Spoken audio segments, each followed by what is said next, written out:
June 24th, 1947, Mount Rainier, Washington. Pilot Kenneth Arnold sees a dozen objects flying in formation, and soon the term flying saucer is born. Since that time, UFOs have been a part of popular culture. The term conjures visions of strange saucers, alien invasions, and little green men. Let's examine this fascinating and mysterious phenomenon by examining the top 3 UFO cases you might not have heard of. Number 1. The Kingman, Arizona crash. May 20th, 1953, mechanical engineer Arthur G. Stenchel is employed at the Wright-Patterson Air Force Base testing new Air Force engines. He was assigned to the team of Dr. Edward Dahl. Dahl officially headed the Installations Division for the Office of Special Studies. Rumor around the base had it that Dahl was leading a reverse engineering team for captured or crashed alien craft. On May 21st, Stenchel was summoned by Dahl and told that he was being sent on a secret assignment. Stenchel was flown to Phoenix, Arizona before being placed on a bus with blacked-out windows. The bus was filled with unfamiliar faces, men in professions similar to his own. The men stayed silent as an Army sergeant warned them not to communicate amongst themselves. The bus then proceeded northwest for roughly 4 hours before finally halting at a location somewhere near Kingman, Arizona. Stenchel and the others stepped blinking from the bus, half blinded by the bright lights that had been set up on the pre-dawn desert floor. As their vision cleared, the astonished men saw what the lights were illuminating: a disc-shaped craft embedded in the sand. The diameter of the disc was later estimated at 30 feet and was approximately 4 feet high. It was obvious from the gaping hole in the side of the craft that it had either suffered an internal explosion or been shot down by military ordnance. Stenchel had been given orders to attempt to calculate the speed that the craft had been traveling when it struck the Earth. After making measurements and studying the crash site, Stenchel concluded that the craft had struck the ground at 1,200 miles per hour. And yet, it was strangely undamaged, other than the hole in its side, and was definitely not man-made. The object was not built by anything, obviously, that we know about on Earth, Stenchel said in his report. It was more like a teardrop-shaped cigar, like a streamlined cigar.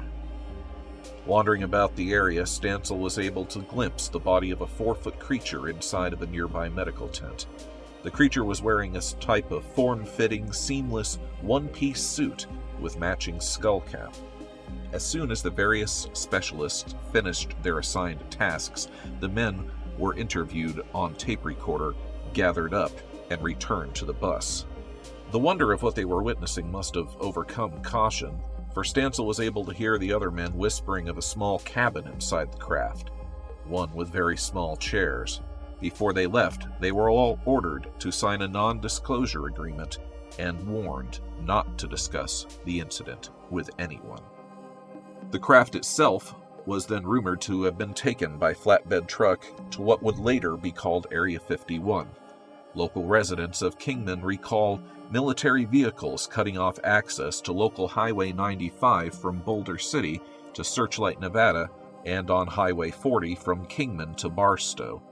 It is interesting to note that Highway 40 connects with Highway 95 in this area, and that Highway 95 runs straight through Las Vegas and north into Area 51. As to the supposed occupants of the craft, personnel at Wright-Patterson Air Force Base later claimed to have seen, quote, 3 small bodies packed in dry ice. The beings were reported as being roughly 4 feet tall, with brown skin and large heads. The bodies had been delivered to the base packed in a crate which were labeled Arizona Crash Site. In 1973, Stenchel approached UFO researcher Raymond Fowler with his story. Initially skeptical, Fowler did a thorough background check on Stenchel and was soon satisfied that Stenchel was the real deal. His professional credentials and his personal and professional credibility was high. Fowler also came away heavily impressed with the depth of Stenchel's knowledge of engineering, lending further credence to his story. Fowler eventually printed the fantastic tale in an article to UFO magazine in April of 1976, which included a sworn legal affidavit from Stansel. Largely ignored, the story drifted into the background of UFO history as little further evidence came to light, and as a result, one of the most tantalizing UFO cases was soon to be almost forgotten. Number 2. The Socorro UFO sighting. April the 24th, 1964, 5:45 p.m. Sergeant Lonnie Zamora is in his patrol car chasing a speeder south of Socorro, New Mexico. He breaks off the chase when he hears a sudden roar and sees what looks to be a flame light the sky to the southwest. Breaking off the chase, the officer heads towards the source of the sound to investigate. The roar, Zamora later reports, changed from high frequency to low and lasted for approximately 10 seconds. Going off-road in the desert, Zamora has difficulty driving towards the sound. Zamora had his windows down so could clearly hear it. When it finally ceases, some 10 seconds later, Zamora keeps looking. Moments later, he spies a shiny object about 200 yards away from his position. He first assumes that the object is an overturned white car up on its radiator or trunk. Zamora spies two figures standing close to it, one of which notices Zamora's presence and seems surprised. Looking closer, Zamora later describes the object as being shaped like the letter O and like aluminum. It was whitish against the mesa background, but not chrome. Edging forward in his patrol vehicle with the intention of helping the stranded motorists, Zamora radios his dispatcher and responds that he would be out of his vehicle checking the car in the Arroyo. Slightly unnerved, Zamora stops the car, gets out, and approaches the object. He later reported, "Hardly turned around from car when heard roar. Was not exactly a blast. Very loud roar. At that close was real loud. Not like a jet. Knows what jets sound like. Started low frequency quickly, then roar rose in frequency higher up the scale and in loudness, from loud to very loud.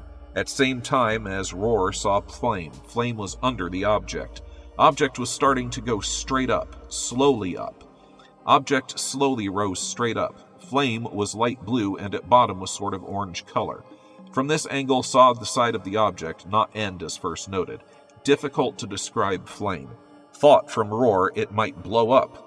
Flame might have come from underside of object, at middle, possibly a 4-foot area, very rough guess. Cannot describe flame further except blue and orange. No smoke, except dust in immediate area." Keeping the object in sight, Zamora takes cover behind his patrol car. He stares in shock at the object, which he can now see clearly as it lifts from the ground. From his own report of the incident: oval in shape, smooth, no doors or windows, noted red lettering of some type. Insignia was about 2.5 feet high and about 2 feet wide, I guess. Was in middle of object. Object still like aluminum, white. The loud roar increases, and Zamora decides to keep running, leaving the dubious shelter of his patrol car. Looking back at the rising craft, Zamora later stated, "After fell by car and glasses fell off, kept running to north with car between me and the object. Glanced back a couple of times. Noted object to rise about level of car, about 20 to 25 feet, I guess. Took guess about 6 seconds when object started to rise and I glanced back. I guess I ran halfway to where I ducked down. About 50 feet from the car is where I ducked down, just over the edge of the hill. I guess I had run about 25 feet when I glanced back and saw the object level with the top of the car, and it appeared to be about directly over the place where it rose from. I was still running, and I jumped just over the hill. I stopped, because the roar had stopped. I was scared of the roar, and I had planned to continue running down the hill. I turned around towards the object and at the same time put my hand toward ground, covering my face with my arms. Being that there was no roar, I looked up and I saw the object going away from me. It did not come any closer. It appeared to go in a straight line and at the same height, possibly 10 to 15 feet from the surface of the ground, and it cleared the top of the dynamite shack by about 3 feet. Shack about 8 feet high. Object was traveling very fast. It seemed to rise up and take off immediately across country." Zamora shakily made his way back to his patrol car and radioed the sheriff's station. As he's radioing in, Zamora sees the object vanish into the distance. I could still see the object. The object seemed to lift up slowly and to get small in the distance very fast. It seemed to just clear the Box Canyon or 6 Mile Canyon.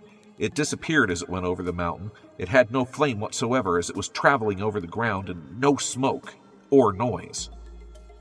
The station dispatches Sergeant M.S. Chavez to the scene.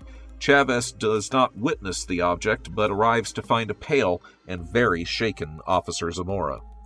The two investigate the area where the craft lifted off, discover brush, charred, and still burning in several locations.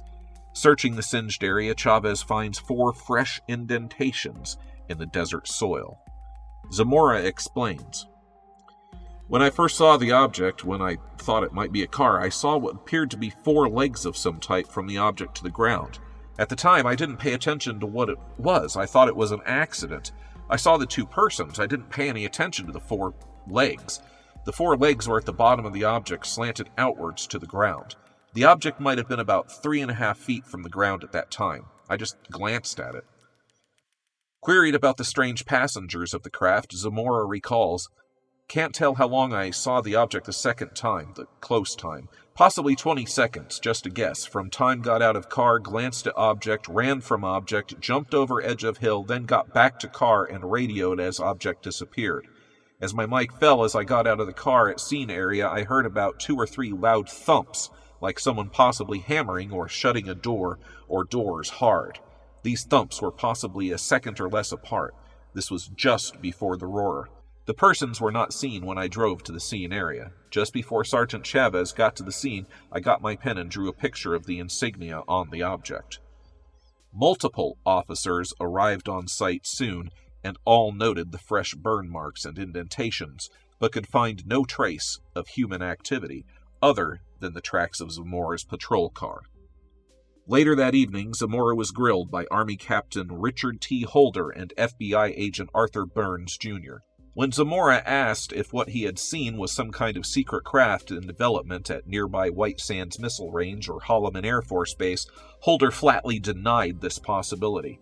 Holder was later quoted in the papers as stating, "There was in military custody no object that would compare to the object described. There was no known firing mission in progress at the time of the occurrence that would produce the conditions reported." After dismissing Zamora, Holder and several MPs investigated the scene by flashlight. Cordoning it off, they took detailed measurements and samples of the fused sand and incinerated bushes. The next morning, Holder was himself grilled over the incident by phone by an anonymous colonel from the Joint Chiefs of Staff. At the insistence of the anonymous colonel, Holder delivered his report over a secure and scrambled phone line. Years later, Holder would wonder, "Why in the world were they so interested?" An excellent question, indeed. In hours, the story had spread to the news outlets. In days, reporters from UPI and AP arrived in Socorro along with members of civilian UFO investigation groups NICAP and APRO. Arriving with the Project Blue Book investigation team, astronomer J. Allen Hynek investigated the site, evidence, and interviewed the witnesses. Hynek later wrote, "I think this case may be the Rosetta Stone. There's never been a strong case with so unimpeachable a witness." However, the Air Force had another agenda, it seems. In their final report issued on June 8th, they stated that there were no other witnesses, there was no disturbance to the soil or surrounding area, and made no conclusions as to the origin of the object other than to emphatically state that it was not of extraterrestrial origin. They did state, however, that the Air Force is continuing its investigation and the case is still open. Frustrated with the error-ridden formal report, Hynek later stated, "The Air Force doesn't know what science is." The official Air Force line was something quite different from reality, however, as a secret report on the incident prepared for the CIA by Major Hector Quintella, director of Project Blue Book, shows. It stated, "There is no doubt that Lonnie Zamora saw an object which left quite an impression on him. There is also no question about Zamora's reliability. He is a serious police officer, a pillar of his church, and a man well versed in recognizing airborne vehicles in his area. He is puzzled by what he saw, and frankly, so are we. This is the best documented case on record, and still we have been unable, in spite of thorough investigation, to find the vehicle or other stimulus that scared Zamora to the point of panic. Number 3. The 1952 Washington, D.C. UFO Flap. July 19th, 1952, 9:30 p.m. Army artillery officer Joseph Gigandet is sitting on the front porch of his home in Alexandria, Virginia, across the Potomac River from Washington, D.C., when he sees a red cigar-shaped object with a series of lights very closely set together sail slowly over his home, twice, circling the area before heading away over the city of Washington, D.C. 11:40 p.m. Edward Nugent, an air traffic controller at Washington National Airport, spots 7 objects on his radar. The objects were not following any flight paths and were not logged as incoming flights. At this point, Nugent calls his supervisor, Harry Barnes, who also witnesses the strange objects on the radar. After confirming with 2 other radar controllers that Nugent's radar was working properly, Barnes then calls National Airport's control tower, whose controllers report seeing bright lights hovering in the sky before taking off, zooming away at incredible speeds. At this point, more objects appear on the radar, moving towards the White House. Barnes immediately calls Andrews Air Force Base. Andrews initially reports that they have no objects on radar. However, Airman William Brady, working in the Andrews Tower, witnesses an orange ball of fire that also vanishes at a high rate of speed shortly thereafter. Captain S.C. Pierman of the Capital Airlines DC-4 was waiting for permission to take off at National Airport on the runway when he spotted what he described as a meteor, and then was told by the control tower that there were unknown objects closing in on his plane. Pierman observes 6 white UFOs over the course of 14 minutes that surround the plane and reports to both Barnes and Nugent his visual sightings being confirmed step by step on the various radars. At Andrews Air Force Base, Staff Sergeant Charles Davenport observes an orange light that appears to stand still, then make abrupt changes in direction and altitude. Simultaneously, both Andrews and the National Airport Radar Centers tracked an object hovering over a nearby radio beacon, before it too vanished. The objects continued to appear throughout the night and into the early morning, vanishing just before 2 Air Force F-95 Starfire jets scrambled from the Newcastle Air Force Base in Delaware arrived. When the jets eventually ran low on fuel and had to depart, the objects immediately returned. This convinced Harry Barnes that the UFOs were monitoring radio traffic and behaving accordingly. The objects continued their bizarre games of cat and mouse until 5:30 a.m., when dawn broke, and they finally vanished. The story made the front page of newspapers across the United States and stirred intense reaction. But what no one realized was that the UFOs weren't done yet. The following weekend, Saturday, July 26th, 8:15 p.m., a National Airlines flight to Washington reports seeing strange lights above their plane. In a matter of moments, both radar centers at National Airport and Andrews Air Force Base again see their screens fill with unknown targets. 9:30 p.m., arriving at National Airport to investigate the incident, Project Blue Book press spokesman Albert Chopp denies reporters' request to photograph the radar screens, citing national security concerns. He is there to witness the radar center operators picking up UFOs in every sector of the radar. 11:30 p.m., 2 Starfire jets from Delaware arrive. Flight Captain John McHugo attempts to vector in towards the objects, but sees nothing. His wingman, Lieutenant William Patterson, spies 4 white glows and begins to give chase. Pushing his jet to the max, he tries to overtake the UFOs, who easily outdistance him. He later stated, "I ceased chasing them because I saw no chance of overtaking them." 12 midnight. Major Dewey Fournay, Project Blue Book liaison at the Pentagon, and Lieutenant John Holcomb, U.S. Navy radar specialist, arrive at the National Airport Radar Center.